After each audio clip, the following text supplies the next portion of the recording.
Hey guys, I'm Aaron, and today I turned on my camera to talk about something that really I felt I had strong opinions about and wanted to talk about, and that was the recent drama, or I guess the Total War about Total Wars, that was happening in the Warhammer fanbase between Legend of Total War and Pixelated Apollo, how regarding the whole medieval tree discussion that Legend of Total War started. And I wanted to go about this in the way of a typical Total War consumer.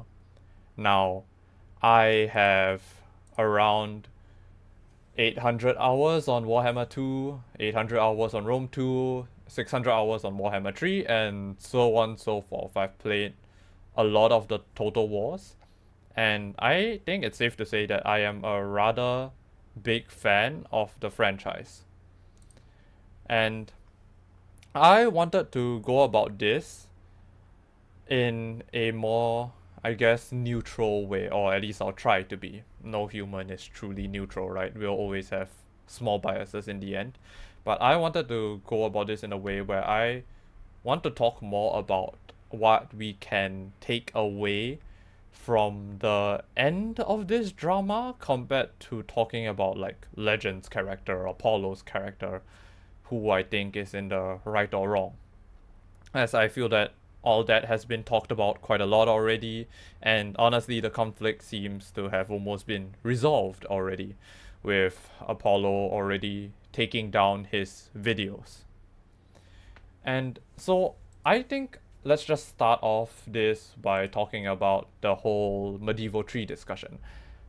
Side note, I will be trying to do this all in just one take, so I can get the, so you, I can talk the most honestly, I guess. Um, I think how I want to approach this from a consumer standpoint is like, what do I as a consumer want from a Total War game, right? I want to be able to make informed decisions about the product I'm buying, whether it's a whole game or a DLC. I want to be able to know that what I am buying would be something that I like. Second is that I want to be able to buy something, I want to be able to judge a product just off its product itself, like the product quality itself, without factoring in the creator of the product. What do I mean by that? Let's take another game, right? Overwatch 2, for example. Now, Overwatch 2, let's be honest, many of us can agree it's not a great game. And but the thing about Overwatch 2 is, while people say it's not a great game, you usually always bring up the creator of the game, Activision Blizzard, and go like, oh, it's not a great game because Activision Blizzard not made it not a great game, blah blah blah blah blah. And it's similar thing is happening in Total War, right? Let's take Total War Pharaoh for an example, and how Pixelated Apollo Voland said it's a bad game without trying the game because CA made it, right? Why are you judging a game before even trying it based off its creator?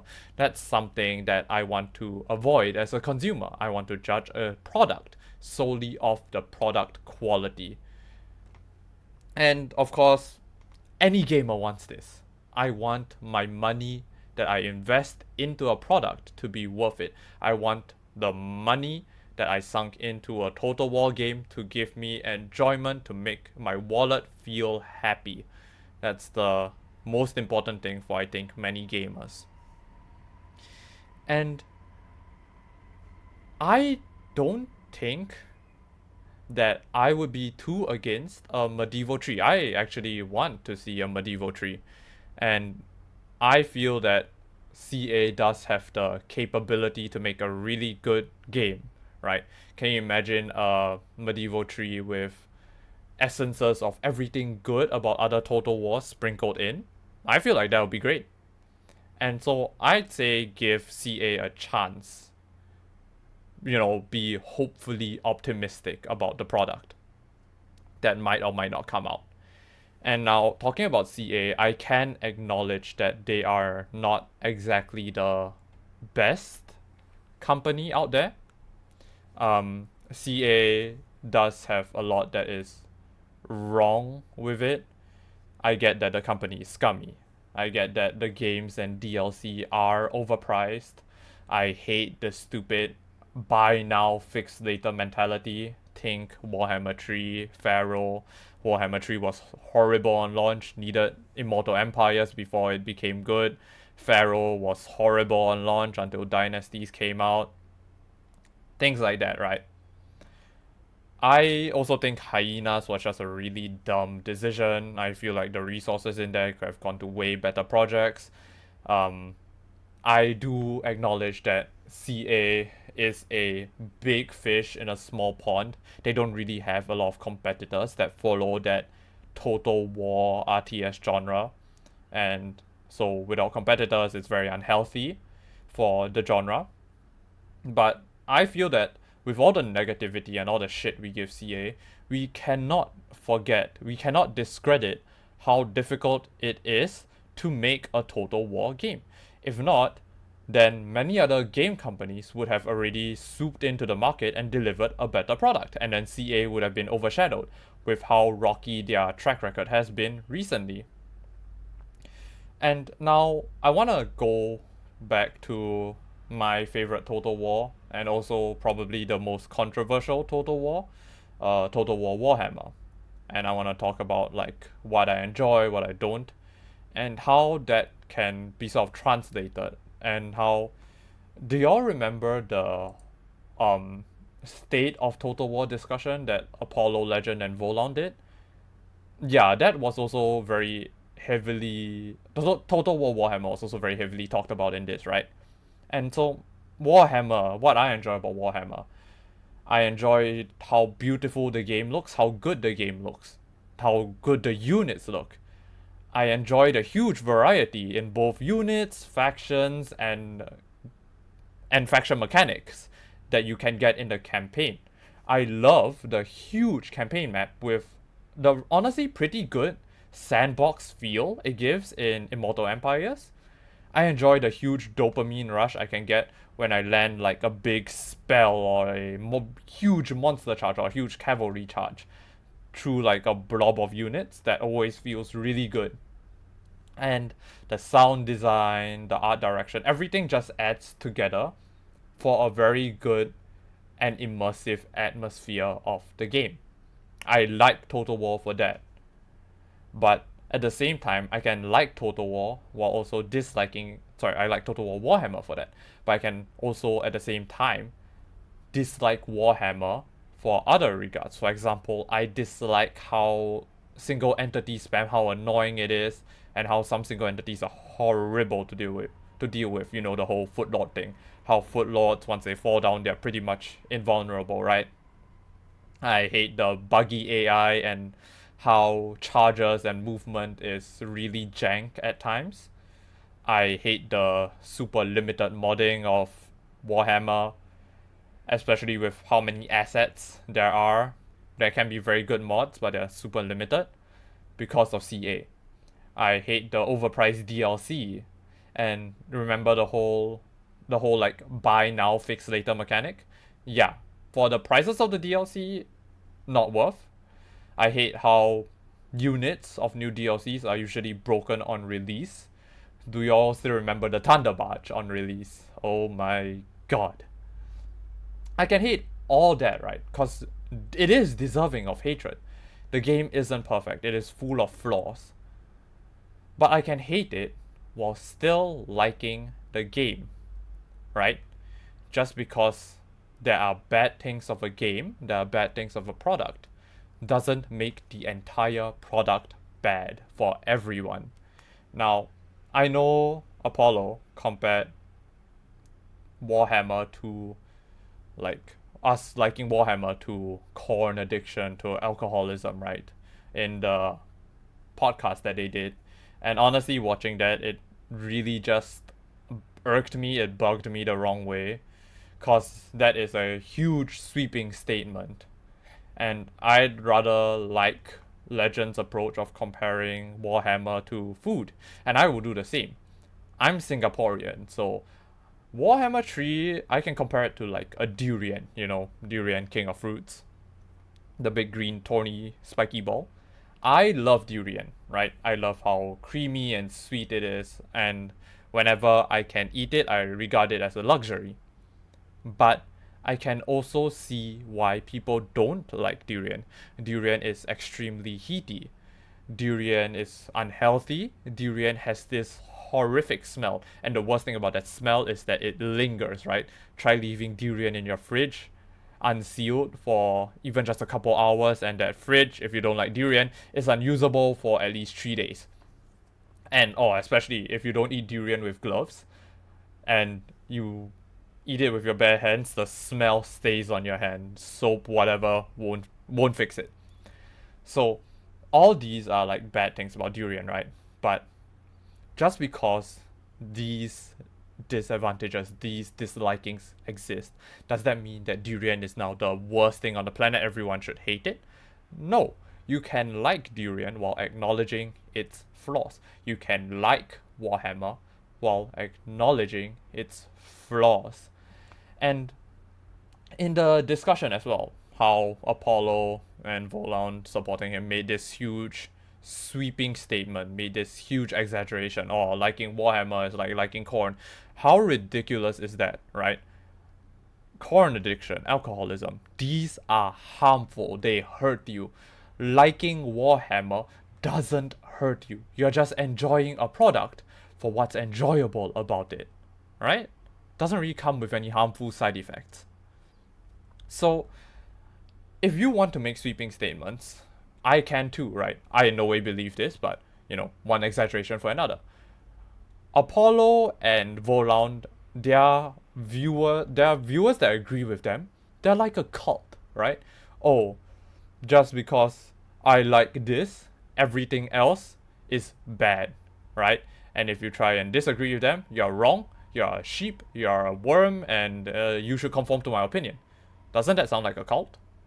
Of course, exaggeration, right? But by labeling Warhammer fans worms that just consume a product because we want to support CA with disregarding its flaws, you are technically doing the same thing by just hating on a game without trying it out simply because it's by CA. It's just two sides of the coin. No? So doesn't that make you a worm as well? Or whatever the opposite of a worm is? So, where am I going with this? I had a point. Oh yeah. So my point is, right, as a consumer, I don't have that voice. I don't have a platform to say like what I feel about Total War and all that. And I am just silent, right? Like the only way I can impact CA's decision making is through whether I buy something or not. I didn't like Shadows of Change, I didn't buy it. But that's like a drop in an ocean. Me not buying Shadows of Change doesn't really matter. It takes a billion me's for that to actually matter, right? But as a content creator with very sizable platforms, all three people in this podcast have sizable platforms. They have influence. Why would you not use that influence to try and make a change in the Total War landscape? You don't like something, so change it, right? And by change it, I don't mean blindly attack everyone that you see as your opposition. What I mean is hearts and minds. Try and influence people that oppose you to join your side. After all, even in this podcast, I didn't like how they kept attacking Legend for his opinions on Warhammer 3. Of course, I'm slightly biased because I also like Warhammer 3, but it felt like a debate instead of a discussion, right? A debate is where you force a side to agree with you without opening your eyes, opening your perspective to the other side, right? Instead of trying to find a middle ground, you're trying to shift everything towards your side of the seesaw, right? And why can't you use that platform of yours, that huge influence that you have, to turn this state of Total War into a discussion. Get the Warhammer fans to see that it's not about fantasy versus historical, and same thing with historical, because it's not. It's just about getting Total War, the franchise we love, no matter what game you love about it. Shogun, Warhammer, doesn't matter. You could love Three Kingdoms, you're still a consumer, right? You could have 1,000 hours, you could have 10 hours. You bought the game, you are a consumer of the product. All our voices matter, no matter what you like. So instead of making it go like it's all Warhammer fans versus real historical fans, make it more about we are all Total War fans. We can all agree in a certain direction that can be useful, and use your platform for that instead of calling every Total War fan worm, every Warhammer fan worms, right? Wouldn't it be more helpful to get Warhammer fans on your side so that what you want, cause Pixelated Apollo had this great, frankly great video, if I can find it, about making Rome 2 cheaper, and I agree with that. I love Rome 2. I think removing chat from Rome 2 greatly warranted a price decrease, because through chat in Warhammer Rome, I've met great people, right? And removing that chat was just a dumb decision.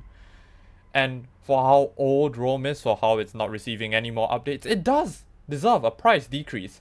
It's a great game. The multiplayer is great. Give us that price decrease so more people can get into Rome 2. I agree with that.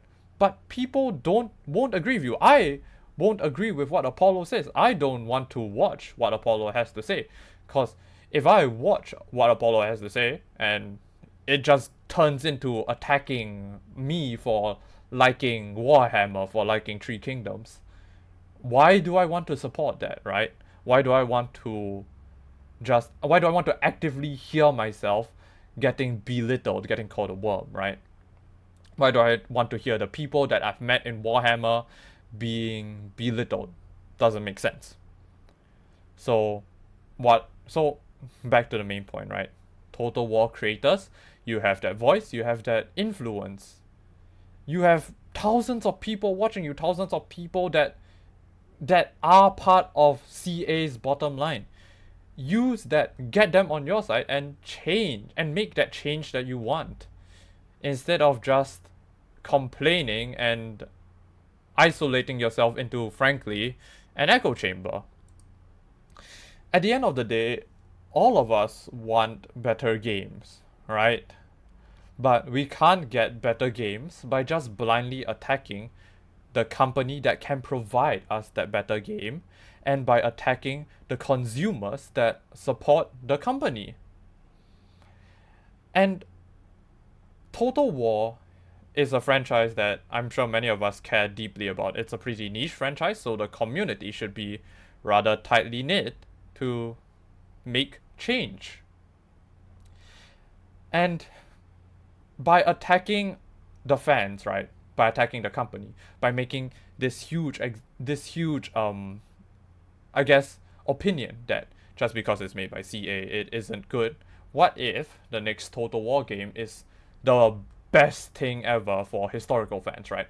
Like, it takes everything good about the other Total War. For example, Three Kingdoms, Pharaoh Dynasties, they had that really great thing where you could customize your general, your lord's equipment, and actually show it in battle. And take all the Warhammer, that unique mechanics, all that, and then inject in the medieval to Shogun to Rome to everything good, and they create this ultimate Total War game.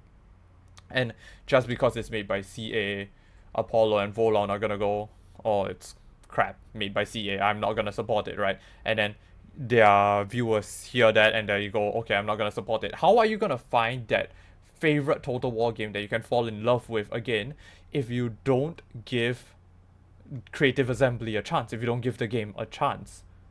After all, Steam does have 2-hour refund. You can still refund a game. And just because you don't like it doesn't mean your viewers don't like it. After all, Apollo doesn't like Warhammer, doesn't like Total War Warhammer. And I actually found out about Total War Warhammer through Apollo's one video about playing Total War Warhammer 2. So I think that's about all that I want to say. In the end, it's really just about going forward, having these content creators use their voice to actually change Total War, make it better. I want to see that beautiful, beautiful next Total War, whether it's Medieval 3, whether it's Star Wars, whether it's Warhammer 40k, I don't care. If it's good, I'll support it. If it's not, oh well, I can just not buy it, right? And yeah, that's pretty much about it. Thank you all for watching this far if you have. And this is my first video ever. I do want to know what y'all think. I want opinions about it. So if you have any, just feel free to share. I would love constructive criticism. Just, don't be toxic about it, I guess. And yeah, thank you.